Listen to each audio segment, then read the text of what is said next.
this is quite some event that you have a tradition to do, and which is a bit like, I'm quite humbled to be invited and be able to tell you about my favorite topic, which is then restoration of nature. And I will, in this presentation, use perhaps not mainly Norwegian examples, but I hope still that they are so general that you will still find it relevant and interesting. And hopefully some of my ideas and thoughts are valid across borders. I think so. Now I will see if I'm able to share screen then.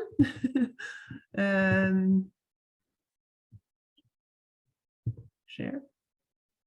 This is promising, isn't it? Yeah, I can see it. Yes. You can see it. It's working. Yeah.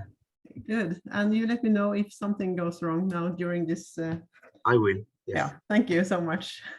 And as Martin said, I'm also a part of this Renature project. I will mention that during my lecture, and that's why I was so lucky to be able to visit you in September in Slovenia, which was a really nice trip, and gave also some perspectives to my work. So I hope that this is going to be both directions now after this lecture. I will start by saying something general about the big international commitments that both Norway and also you as a EU country have committed to, and from these big ideas and down to the on-the-ground local actions that restoration actually calls for. So I hope I will be able to make this contrast relevant for you as well. So no, it has noise hang again. So there it is. There we go. So both Norway and Slovenia are great countries with lots of nature. And at least in Norway, it's sometimes hard to explain why it is needed to restore nature. I mean, we have lots of nature, lots of mountains, lots of everything. And at the first impression, it might look like it is no need, no disturbed land, no need for restoration. But when you go into it and start to look into details, the situation is quite different. And so, there's something with that. There it comes. It's a bit slow when this map shows Norway. And if you see under, there are some numbers which indicates the year. The map shows the dark green areas are areas with wilderness areas with more than 5 kilometers distance to a heavy infrastructure, like a road or a power line or a cabin area or a city or anything.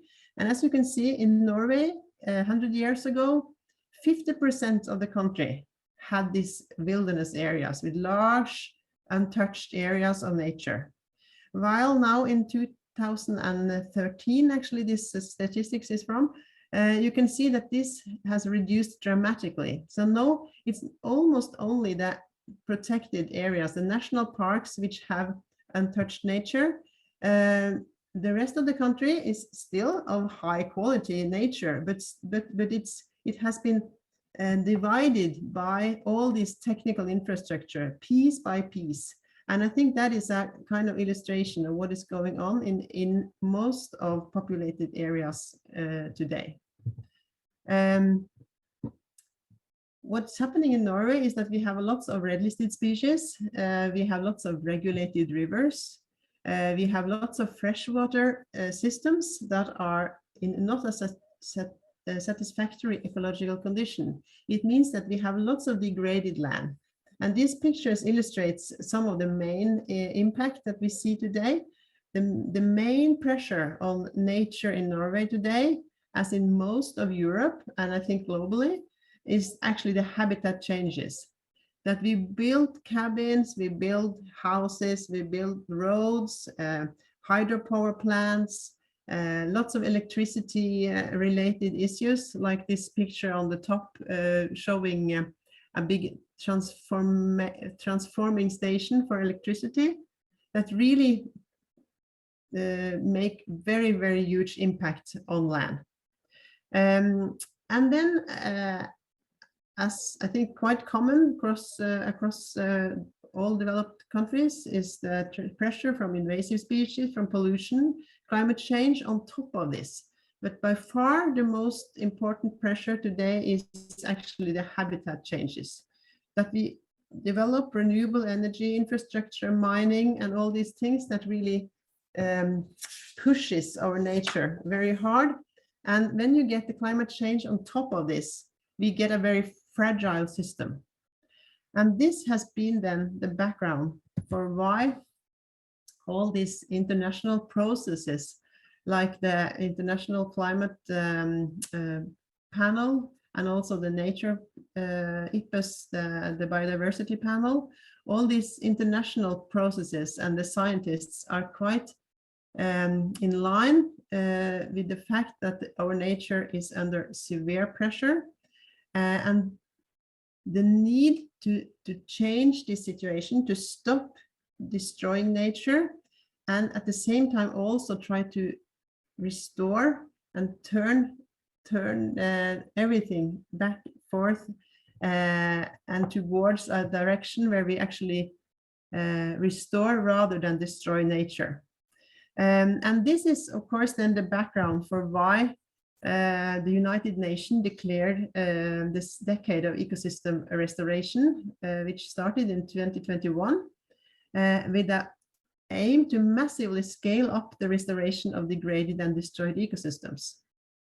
And actually today, most countries have committed to restore 15% of degraded land within the next years, which is quite an ambitious goal. I don't think we will reach that in Norway. Perhaps hardly any country will do that, but it indicates how high on the agenda these issues are. And the restoration of degraded ecosystems doesn't only have to do with nature and biodiversity. It has to do with climate change, with human health, food security, clean water, and of course to protect biodiversity. And I think it is very important to realize that also within the panel on climate change, they are also very, very clear about the need for looking at climate and nature in the same system, that we need to keep our nature in order to protect our climate, and that this is one crisis that has to be solved in combination. So it means also that ecosystem restoration has to do with the sustainable development on the globe, both for people and for the nature. And within this frame, I think it's also important to remember that ecological restoration can be many different things. And lots of different definitions exist about what it is to restore nature. I think this definition from IPBES from 2018 is quite valid, because it's broad. It says something about when ecosystem has been degraded, you can do some active measures to assist the recovery, to improve the condition of that ecosystem, both to conserve the ecosystem and protect it, but also to secure the nature's delivery of ecosystem services. So it means that during the last, that's good. So that means that ecosystem restoration could be very many different things. I just illustrate some of it here without going into all details, but you have the more like the classical ecosystem restoration, where you actually go into a system and you try to restore things that have been lost in order to make this system work properly again, such as introduce species that has been eradicated or having been threatened to improve the condition of a population, or for instance, like restoring ditched peatlands or restoring disturbed alpine areas, in order to make this system be like true nature, like I used to say in Norwegian. So that is kind of the classical one. The other approach to ecological restoration is, I think, more recent and gives some new perspectives. It has to do with managing and improving the conditions in systems that will be and are in use by humans, such as managing all the traditional landscapes, obvious one, like these semi-natural ecosystems that you also have a lot of in Slovenia. But it also has to do with all these development projects that are going on and that will continue as long as we are developing our countries. There will be some development, there will be new roads, there will be some new regulated rivers and all these things. And then we have to improve the conditions and try to make the best out of it. And also in this activity, the knowledge and the methods from ecosystem restoration can be important to improve the conditions compared to how it could be without this improvement. So it means that these systems are not going to be intact nature again, but they can still function and be a habitat for species and also for ecosystems at a kind of a lower, less intact level, but still function and deliver ecosystem services. And of course, ecosystem restoration works together with protection. Some people used to call it passive restoration, because you don't go in and do active measures, but you try to protect an area from being degraded. So it's more like semantics if this is restoration or not. Normally, from this definition, it's not, but it plays closely. And then this red circle that you see here, it's an important one also, because we see today that there are lots of efforts done to try to support one single ecosystem service, and that this sometimes could be at the cost of biodiversity. And in that respect, it cannot be defined as restoration, because restoration always support the ecosystem and the biodiversity. And if you, for instance, do forest planting with invasive forest species in order to capture carbon at the cost of biodiversity, then it's not restoration. I guess you also heard about the concept of greenwashing, where you try to say that you can just destroy nature because it's just to restore it again. And this risk of greenwashing is something that is very important to be aware of, and the fact that any harm that or any effort that will be at the expense of biodiversity is definitely not restoration. I think this debate about greenwashing is very relevant these days, and it's something that we should be aware of in the restoration community. So it means that we have on one side these ecosystems that we try to restore to function as kind of pure nature, and on the other hand we have all these efforts we do to try to keep systems at a fairly good condition and able to provide us with ecosystem services.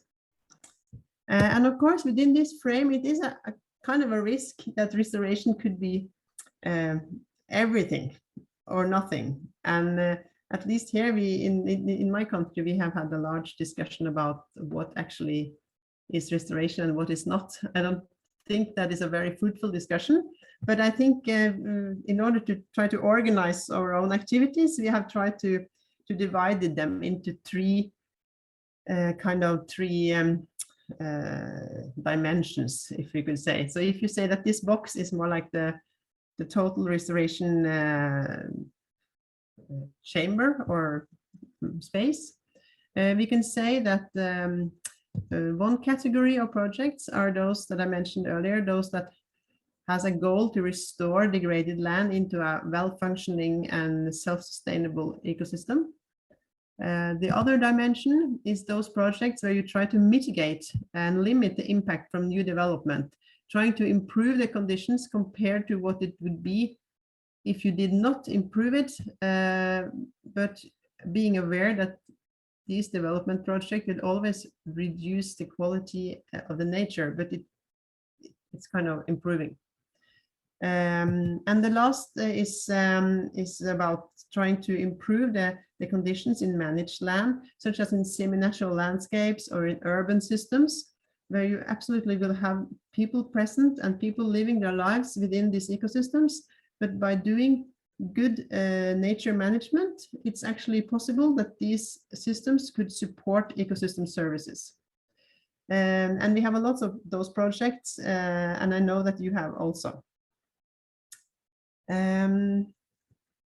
So with this background, and you can see this very broad background, we kind of could conclude that ecosystem restoration is both a target and a goal. It's said to be 15% of degraded land should be restored within, I think it's now 2030. It's a goal in itself, but it's also a tool to get to that goal. The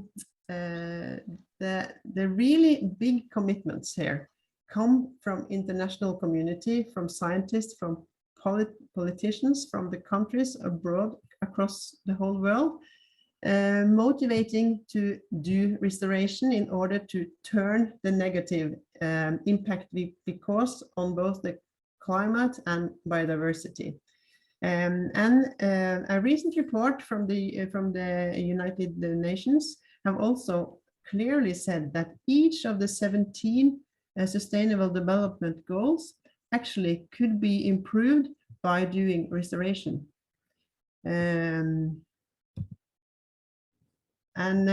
Again, reminding about this ecosystem restoration decade.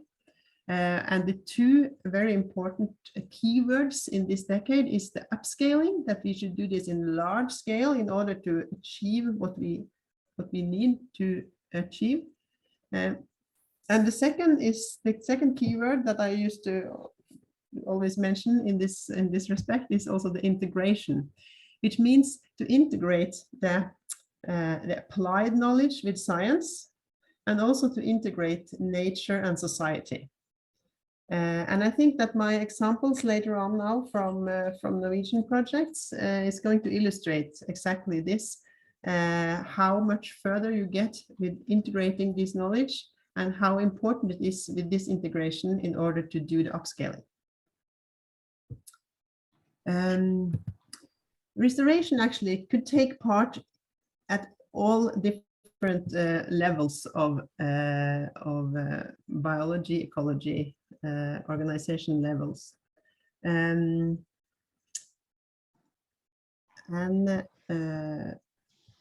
Both in my institute and across, I think, most institutes that works with this approach of system restoration, we see that there are activities, even at the genetics level, about population genomics is a coming tool when it comes to restoration, especially related to the discussion about native versus non-native species, and also the patterns of diversity and taxonomy, which is important in some restoration projects, perhaps in particular when protecting endangered species. And it's also important to improve the assessment and monitoring of restoration outcomes. Then, of course, there is a lot of restoration projects going on with species, reintroduction of species, translocation, restoring populations of rare and endangered species, and all these projects. In Norway, we don't have a long tradition to do species restoration, but there are a few coming up. We have a large program now for protecting the Arctic fox, which is kind of a first try in large scale in Norway to protect a species that is almost extinct. I know that there have been much more experiences on species restoration down in Europe, so we should not be too brave about this in Norway, but we have some few examples. What has been the main focus, perhaps in most countries, is the restoration of habitats. This is more like the traditional restoration, where you restore forest, peatlands, wetlands, and so on. with an increasing focus on the ecosystem function, and could be very complex and very complicated actually to restore a whole habitat with all its processes and species. And there are lots of discussions also coming up now about reference system, how to measure the improved quality of a restored habitat. And of course, the methods that you use in restoring habitats depends also a lot on the level of degradation. I will show some examples of habitat restoration later on. And as the focus from the restoration decades say something about restoring landscapes, and the focusing on upscaling links to that. In order to restore large scale, it's not enough just to focus on single parts of an ecosystem. You have to focus on the whole landscape, which could be a landscape with a mix of very different habitats. And in that respect, this picture is perhaps not the best illustration, but it's a cool picture. So that's why I put it in, because it shows one of the more crazy projects that I'm in these days. It's the restoration of a high Arctic mining area in Svalbard, which is archipelago north of Norway at 79 degrees north, high Arctic. And this area used to be a mining area, and it's now restored into a wilderness, Arctic wilderness. Of course, the landscape restoration is even more complicated because you have this mix of habitats, and you have sites within a landscape with very different attributes. And of course, if you should do this landscape restoration on a large scale, it takes lots of both skills and knowledge and money.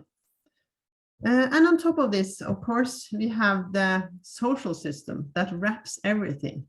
The fact that it's just not enough to have the ecological knowledge or the species knowledge to do this restoration, but you also have to know the context, the actors, the stakeholders, the local communities, their knowledge, their attitudes, their opinions about and their preferences, and of course also issues like So this illustrates that restoration occurs along this whole gradient and with very different approaches and very different challenges. This figure is from a paper that I published a few years ago together with a colleague from Iceland, and where we tried to illustrate how ecological restoration really depends on different approaches, that you have to, of course, have the theoretical framework, the science of ecology, of soil science, hydrology, genetics, conservation biology, all this theoretical background and knowledge about that. But you also need to have this social system that I just mentioned. You need to have the policy and the legislation, the land use issues, values and preferences, and of course the resources, both the economic resources, but also labor resources to do proper restoration. And of course, you need to know what actually to do. You need to have a toolbox with all the actions, the interventions, the knowledge about propagation of species, about modification of environment, about how to work in large scale, all this logistics, grazing management, all these applied issues that could come from totally different fields and professions than science. And that's why I will also show that later in my presentation, the importance of involving those other professions, because these professions have a knowledge about the tools that we need to apply our theoretical framework and to do successful restoration. And to make these things work nicely together, that is a successful ecological restoration.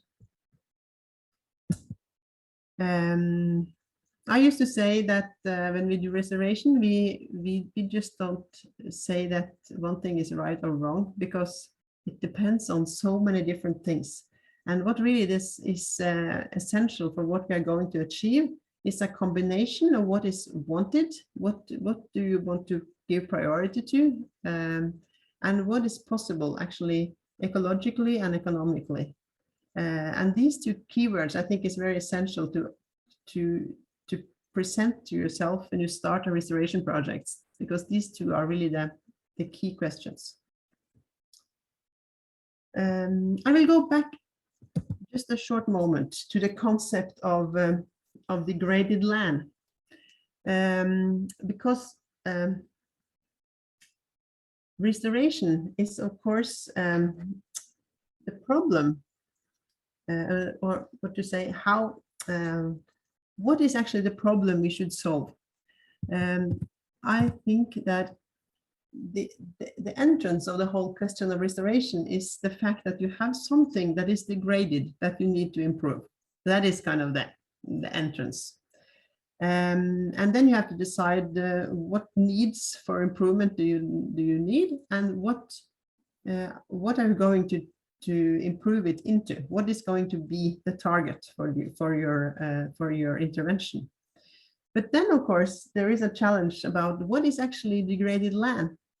I think this picture illustrates this quite well. To an ecologist, this is a degraded forest, because it's just a industrial forest with no field layer, hardly any field layer. It's very sterile. It's just the trunks, the trees there, and very little diversity in this forest. While to a forester, this is definitely not degraded land. It's productive land. It's land that he needs to have an income. And it means also that when you decide what is degraded, you also have a potential for conflict and for very different approaches. And I think it's important to be aware of this fact that a land that could be considered as degraded for some people is seen as a preference actually for others. And that could be important to understand and to discuss, because that is what can give you the really heavy discussions, and also the very useful discussions when you should decide on a common target for the restoration project. So I just mentioned it. It could be a whole lecture by itself, but I think it is important to be aware of it. And at least in Norway these days, we are now working very hard on this, how to measure actually degraded states and changes to land, because we need a kind of an instrument or a tool to do that in order to measure how much our land is improved when we do restoration. And we need more research on that.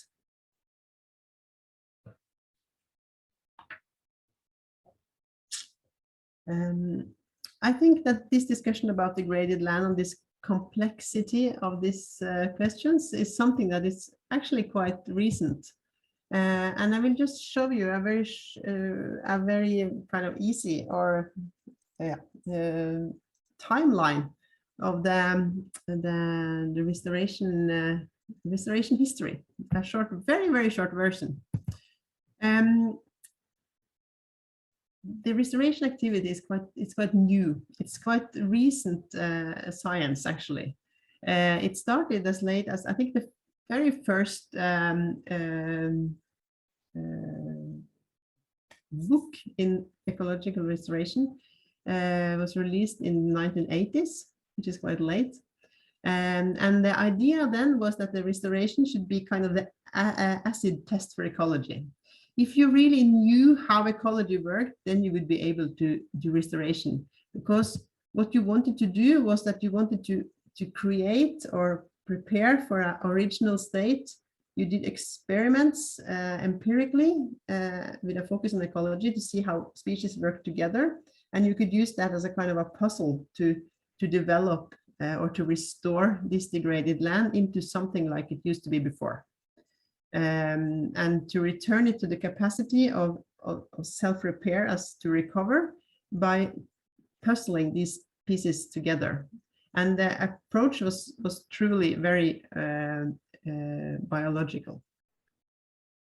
Then in 2004, the Society for Ecological Restoration came with a definition that has been used up to quite recently, actually. You can see what came in this definition is the word process. And the focus was much more about dynamics and processes, and the theory of conservation biology was much more like in the core of this tradition now. So the focus on pure biology became a bit more focused on dynamics and realizing that you could never restore back to an original state. You had to restore into something for the future, but you could use the past as a reference. So much more dynamic, this definition. And then in 2007, something happened, because then you started not only in restoration ecology community, but in the whole society, the perspective of ecosystem services and natural goods came on the board.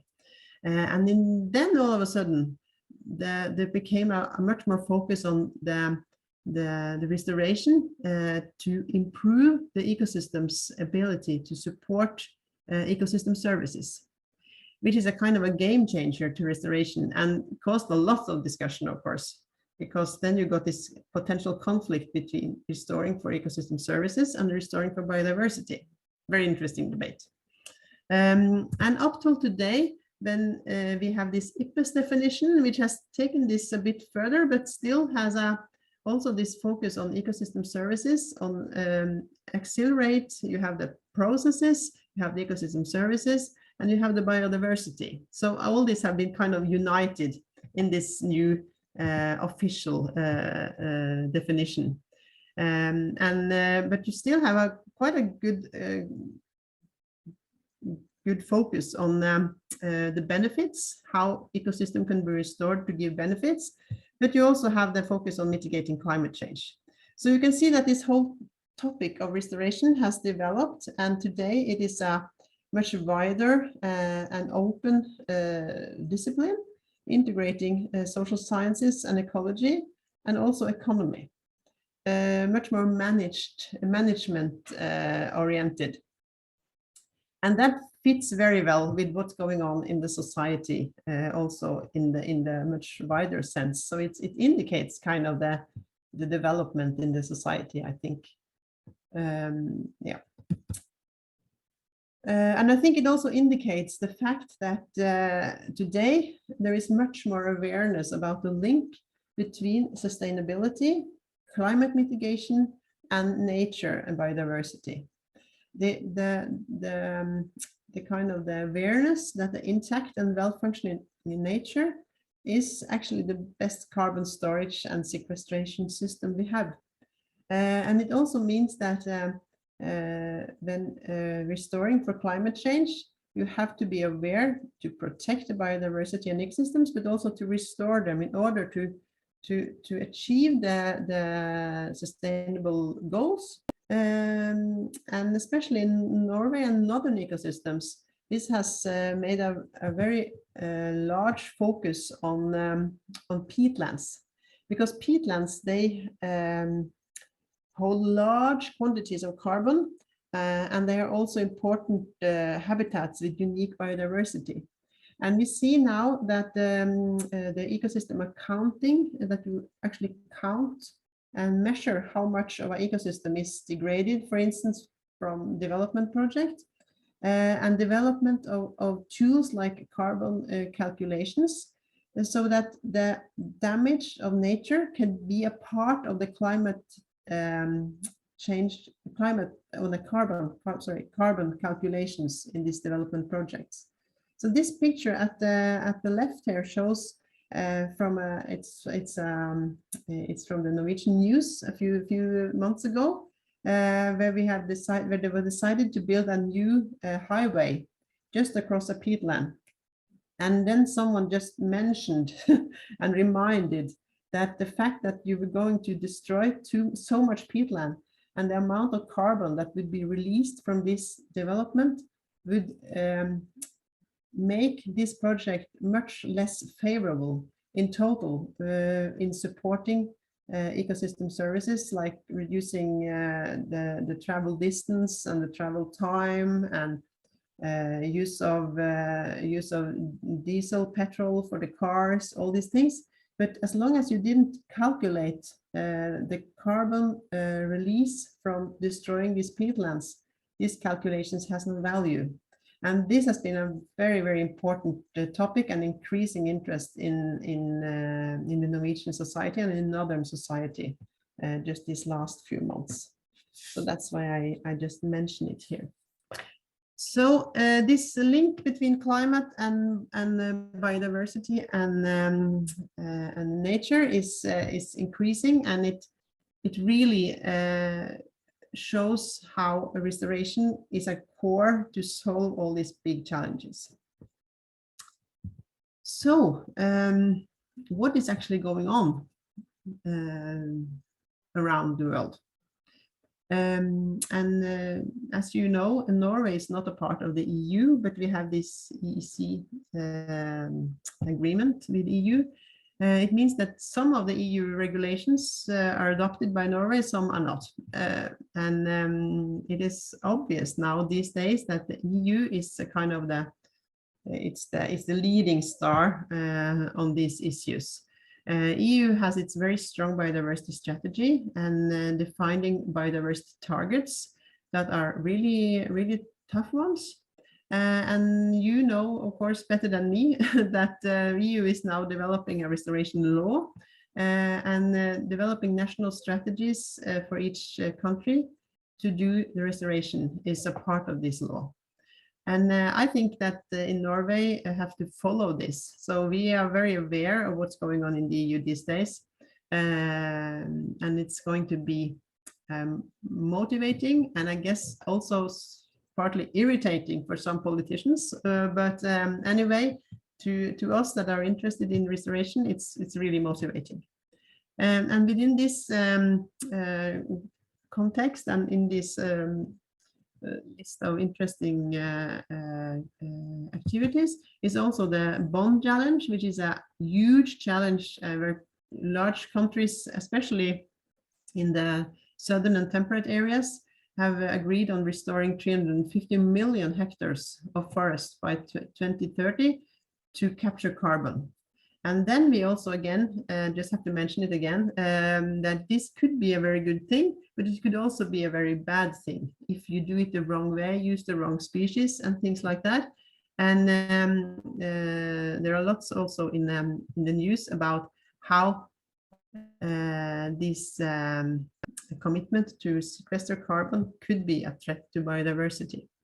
But lots of interesting activities going on abroad. I just have some few examples just to illustrate really cool and ambitious projects going on.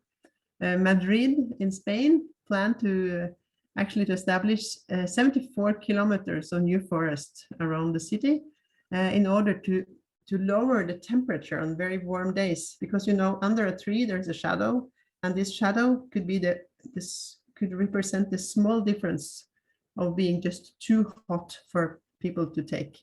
So it has been proven and shown by scientists that actually planting trees is good for human health and of course for biodiversity.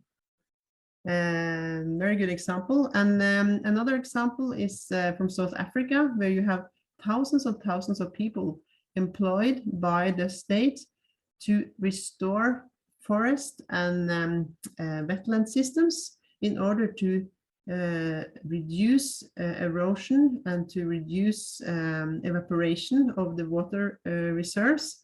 And this is very important, of course, in South Africa, which has a critical lack of clean water.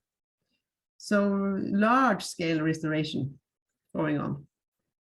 And the third example that I would just briefly mention is in Rio de Janeiro, where they have this water sewage system and they have now been in the discussion about developing or improving their technical solutions. But then they concluded that if they just restore and establish a good forest and wetland systems around their water reservoirs, they could reduce the cost of cleaning, like technically cleaning up the water, with 60 million euros, which is about 600 million kronas. And all these big projects going on all around the world, they show that restoration actually works for improving ecosystem services, human health, climate, and using nature-based solutions is the future. Lots of good examples. And within this scope, it's also interesting to just remind you about, I think, why I was invited to come here and speak to you today, is this EEC project that we have. Oopsie, what happened? We have a cooperation in the project called Renature, where Norway and Slovenia is united in a project about wetland and grassland restoration, which started this year and will go on for 2 years, and which also is about restoring, but also about assessing how this have an impact on ecosystem services, and also to mitigate both climate and biodiversity, seeing these two in a combination, as just recently explained. And of course, on top of this, also to communicate and educate the people in these processes and in these challenges. So I'm looking very, very much forward to cooperate with you in this project the next 2 years. But now I will turn to some more specific examples in Norway, and just to illustrate how we work. And I hopefully think that this is going to also to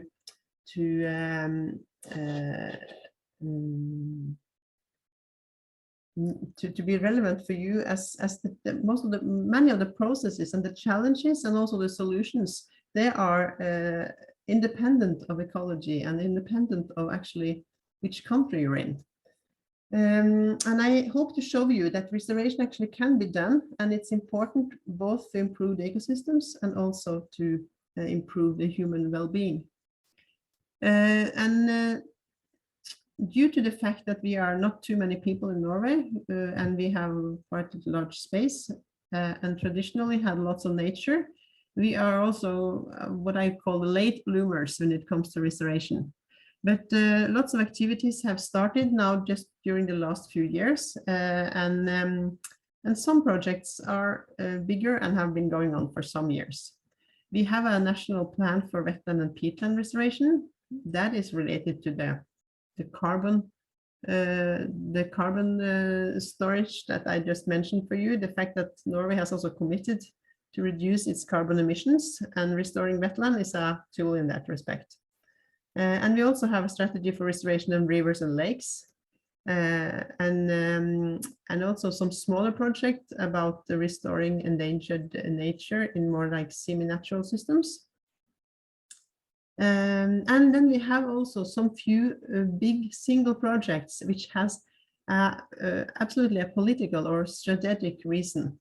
And that could be quite interesting, actually. I think that is how things develop in some countries, that you have this more like this, what do you call it, lighthouse projects that comes from somewhere because someone wants to give it priority, and showing that it's not always the ecological background that gives the priority to where actually you do restoration. We have a challenge with degraded peatlands in Norway. This picture again is, both these pictures actually show how badly we treat our peatlands in Norway.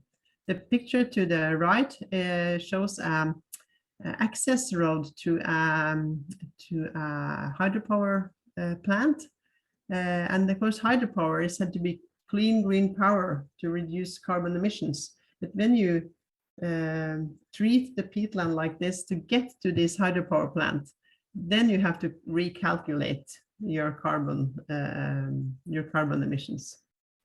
A very, very bad example. And the same is also with this big station where they used to, I don't know what's called in English, but it has to do with transforming electricity. And you get all this electricity in, and then you change the power of it. And yeah, so what they did in this example was that they used all this, or they developed the whole area, and then after that they did that, they realized that they could have made it with half the area. So it was totally waste of peatlands to destroy this whole system. And I think planning, proper planning to avoid this degradation is a very good first step. We have ongoing, as I said, this national plan for peatland restoration, which actually is about filling ditches in protected areas. Because some of the protected peatlands have been ditched, and by filling up these ditches and raise the water level, you will be able to restore some of the qualities of the peatlands.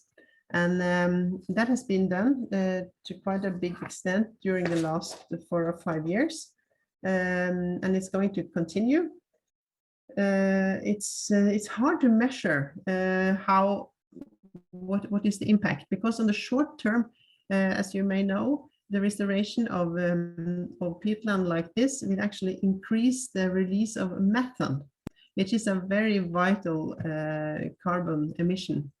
So it means that to get a proper outcome of this when it comes to climate, you have to measure over quite a long time to get the outcome. But you can know that you are on the right way by measuring biodiversity and of course the water level. And one other thing that we have realized and that we are working on is the fact that this naked peat surface, actually the carbon emission is huge when you do either restoration or even when you do new construction projects.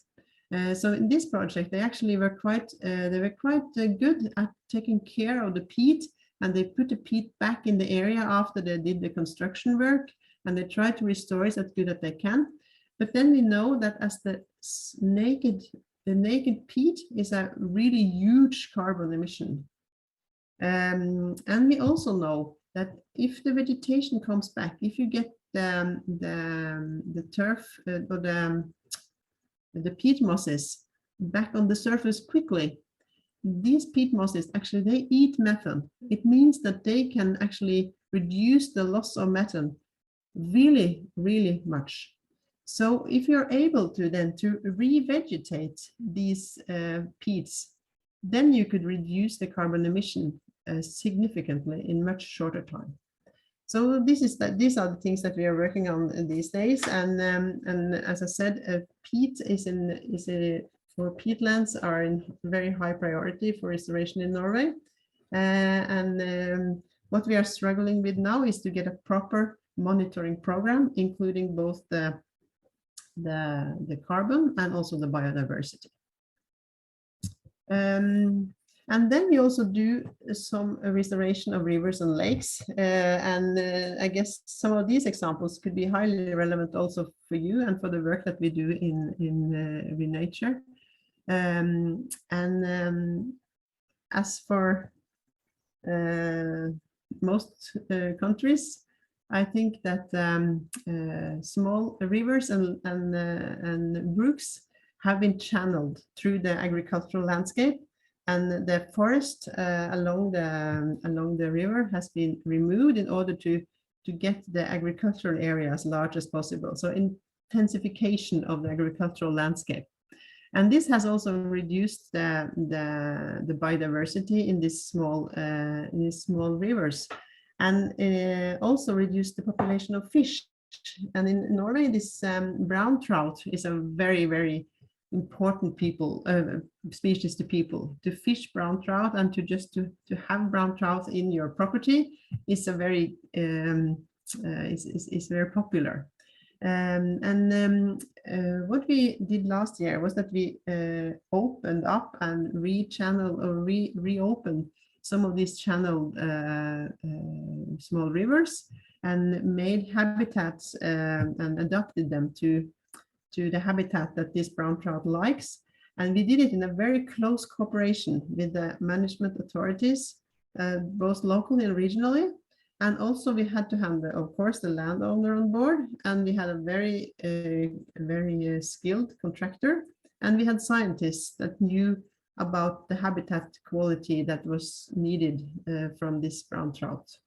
And what was really interesting and motivating to see was that after just 4 years after we did this restoration, the number or the density of this brown trout fry, these very small brown trout babies, the fish babies, the number of them had increased enormously, because they now could find food and shelter in this new river that they could not find in this old channel.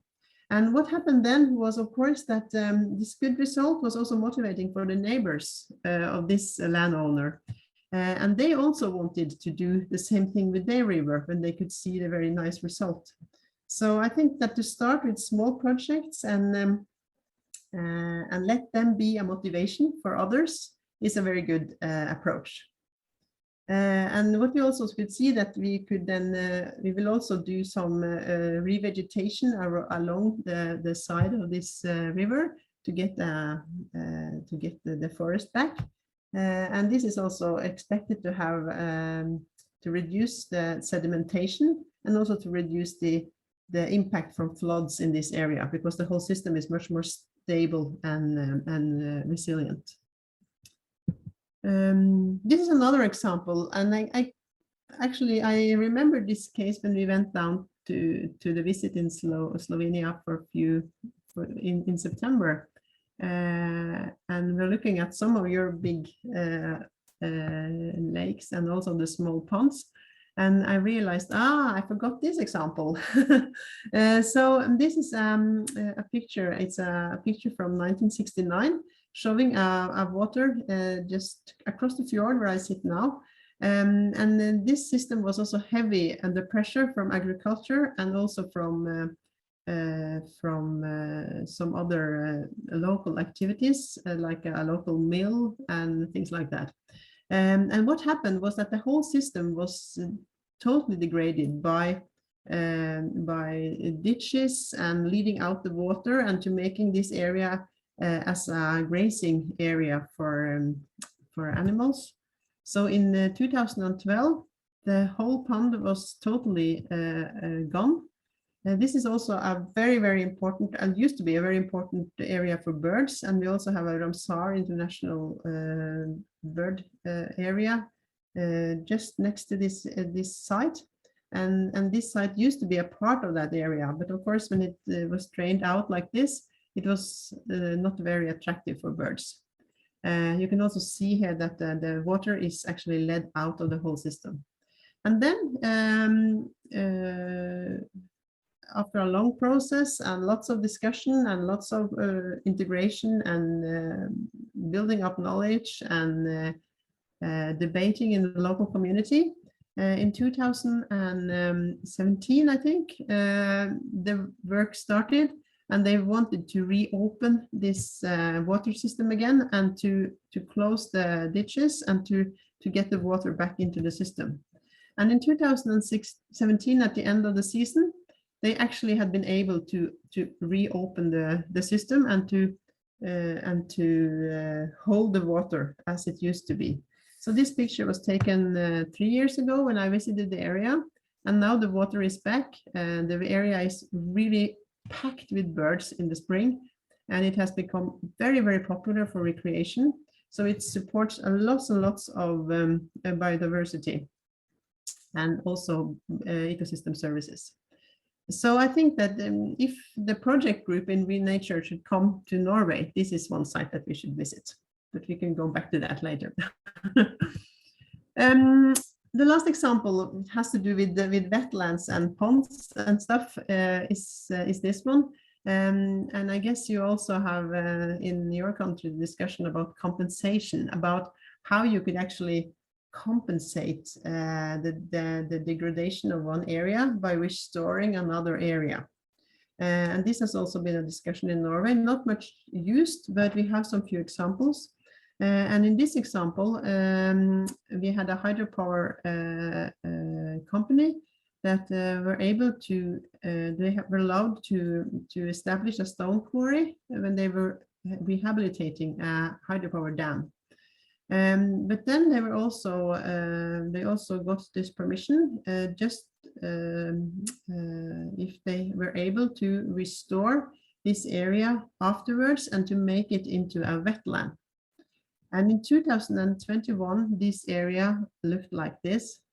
It is, they have been able actually to restore a wetland, visually at least. And this summer, some of my colleagues went there to really go into the depth of this system and to investigate what is really the situation in this new wetland when it comes to biodiversity.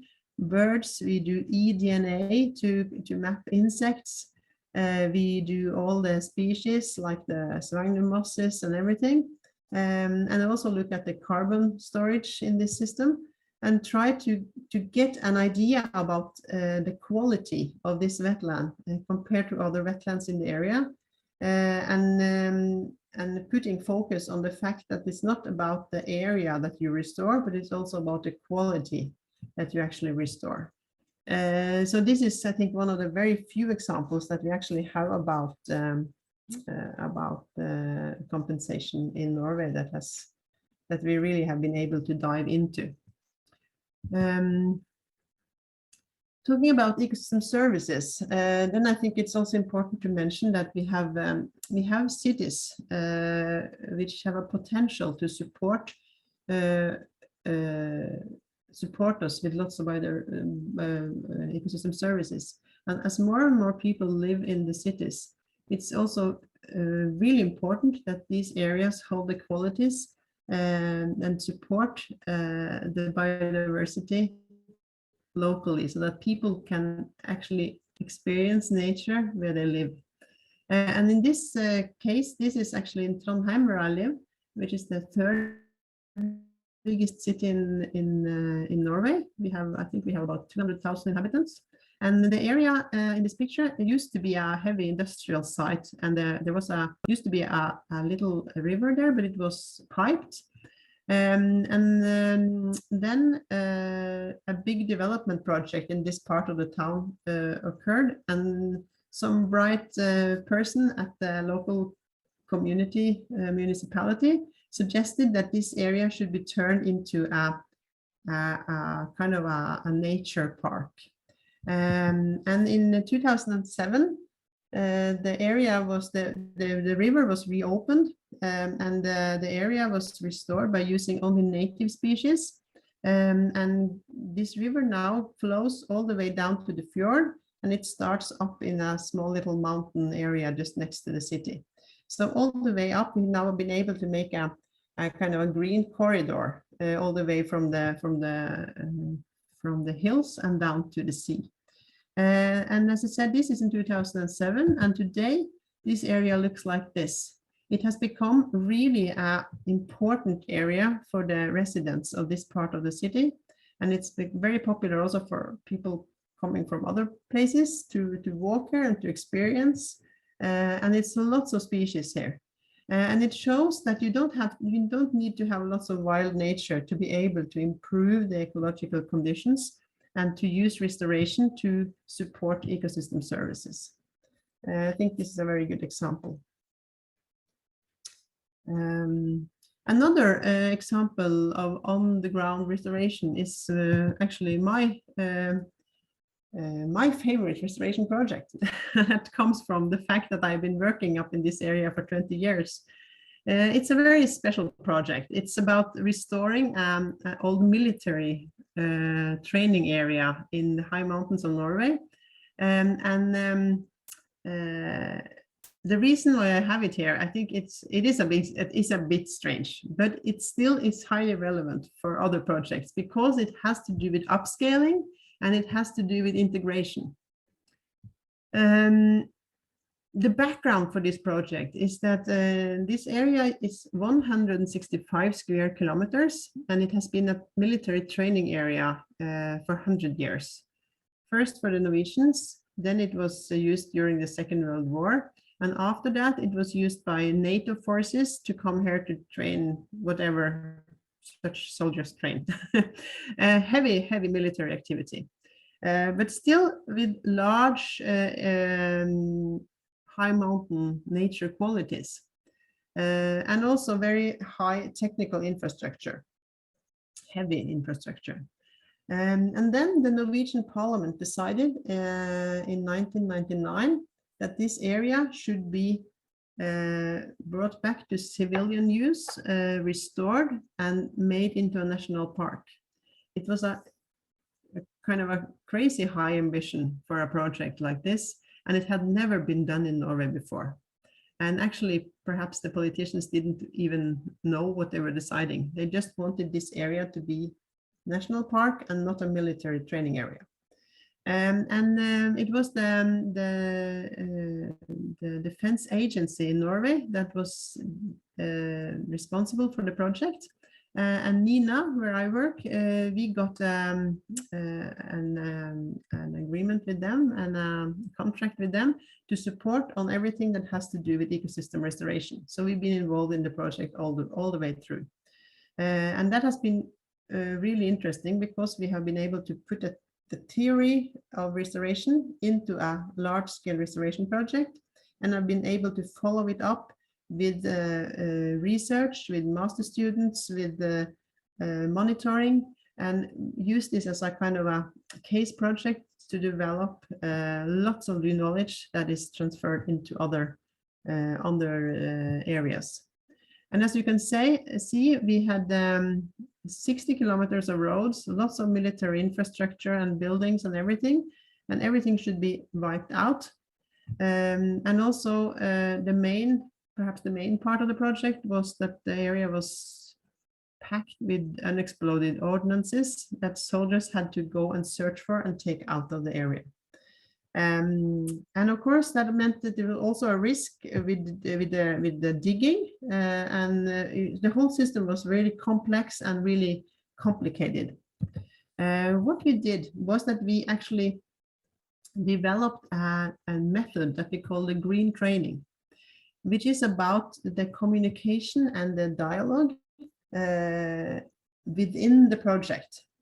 So we actually were able to involve all the parties, even the machine drivers, the entrepreneurs, the project owners, the scientists. Everyone was involved in a very formal the whole project, which was very, very useful. What we did was that during the planning of each stage of the project, we made a very clear project description and tender documents where we specified very well what kind of a project this was and what kind of knowledge and skills we expected from the restorationists on the ground. And then when the project started, each season when we started, this went on for 12 years or something. We had lectures with all the machine drivers, with all the contractors, showing them, giving them kind of a short version of restoration ecology. What is it? How to prepare an ecosystem that has been degraded, to educate them in what kind of project and what kind of activity they were into. And also by doing that, we were able to communicate. We got a common language so that when they started to work out in the field, we were able to discuss with them, and they were able to contribute much more than normally, because we expected from them that they used their knowledge to improve the projects. And one of the cool guys in that project, he was a machine driver, and he was super good at thinking of ecology, but he just didn't use that word. So he knew about the water system, about gravel and how to organize everything to make this system work. And we were able to communicate on that, giving really, really good results. And we have used this green training experience in very different projects afterwards, and we are very, very optimistic about that method. So this is just an example of what we did, because this this mountain area was then filled up with road systems that all these military trucks and tanks and everything have been driving on, and they should be taken out. All the roads should be removed. And then we used my friend as the machine driver here that you could see on the last picture. We used him and his colleagues, and they took out the gravel and reshaped the terrain and prepared it for the natural recovery. So this is the same picture taken 2 months later. And as you can see, it's quite amazing, like at the first glance, because he had been able to actually to take out the road and to use the vegetation turfs from the roadsides as a starting point for the new vegetation. If you see a bit more into the details here, you can see that there's still lots of naked soil, and it will probably take quite a lot of years before this vegetation is restored. But that doesn't matter actually, because now nature can take over and take its time. And this has been one of the main principles for this project, that we use this technique to make nature to prepare nature for doing its own processes. So this is the same example in a slightly different habitat. We did it just the same way. We took the vegetation. As you can see, there are lots of vegetation in the road verges here. So we used those turfs and planted them into the road. And then it will take some years before the vegetation recovers, but it has a good progress because we have lots of small turfs and lots of seeds and plant fragments in here. And we were able to monitor the importance of, for instance, try to make the fine-grained soil on the top, because that improves the vegetation much better. You can see that in this diagram, you can see that this soil grain size number 6 is the fine soil, and 1 and 2 is the very coarse soil. And on the y-axis is the vegetation cover. And we can see that vegetation cover is much higher when you have the fine-grained soil. And we were also able to measure that the time since restoration was the most important factor to explain the vegetation recovery. So it means that we didn't have to seed or to fertilize or to do any kind of extra effort. We just needed to prepare the ground and then let time do its thing. So this picture is 10 years ago, and this is last year. And we can see now that the vegetation is coming back, and it's a native species, and the system is improving. And in some of the sites, we also used the native salix species to restore large training fields to improve the vegetation recovery. Yeah. And this is the one I showed you last year. And what we now have been able to do is that to measure the output of this project. And I think that is a very important keyword also, because what we see is that to document and to evaluate the restoration is vital to actually to show how restoration can improve the conditions, and to measure the outcome in different kinds of indicators. And we have put a lot of effort to develop such indicators to be able to show for those that give priority to restoration that it actually have significant output. And for this project, the output is actually that we have now 130 square kilometer national park, which is quite a large area. And that we were able to restore 520 hectares of this area where we remove the infrastructure and so on. And also, for instance, that all these soldiers have removed 19,000 unexploded ordnances, making this area now safe for recreation activity and hikers and visitors to come. So, so this is how we have kind of developed this system of also evaluating what we did. And we were also able to say something about how much carbon is then sequestered in these areas that have been restored, which is a key number that politicians are particularly interested in, of course, because they have a kind of a hang up on carbon these days.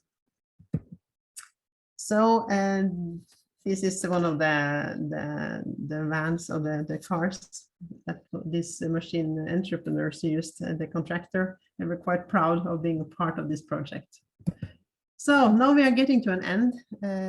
So I just lots of time, and just mention that as I have mentioned that briefly also already, that there are some tricky things about restoration that we should be aware of.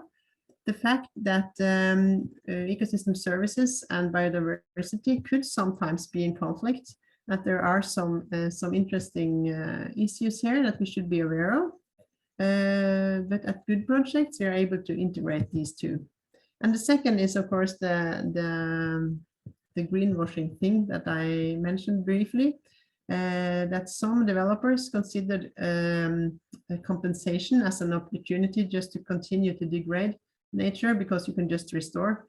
But in this context, it's important to remember that it's not protect versus restore, but it's both protect and restore nature. Yeah, so this example is too long now, and I just want to mention this new EU taxonomy, which is actually the action plan for sustainable finance in the EU. And this is a very important tool to actually to prevent greenwashing, because it's a system to identify good projects. And one of the main chapters in this EU taxonomy is actually about restoration and remediation, and actually about how to avoid that these projects become greenwashing, which is highly relevant. And also, just to mention how important this seems to be now in the finance sector. The news a few months ago showed that actually the Deutsche Bank had a police razzia because they were accused for supporting projects that was greenwashing. So it's serious. It's like something that really now is getting on the agenda. So I think this is my last slide. It's kind of a take-home message, which I think is important to take these big international commitments down to single projects. It's about combining scientific and local knowledge, and it's about transferring experiences between habitat types and geographic areas, as we now are so lucky to be able to do with the Slovenian project. It's important to remember that society is a vital part of restoration, and that these projects really is a contribution to the United Nations decade. So I think this one is this is my absolutely last one, and it's also just a reminder about what UNEP has pointed out as the 5. It's 5. Is it 4? Is it? Oops, I have merged 2 of them. It's actually 5. I think research and development has been split. Barriers for upscaling restoration, and again point at the public awareness and political will as 2 very important factors or barriers to get this actually to be a massive upgrading. So let's hope for that in the future and prepare for the UN decade.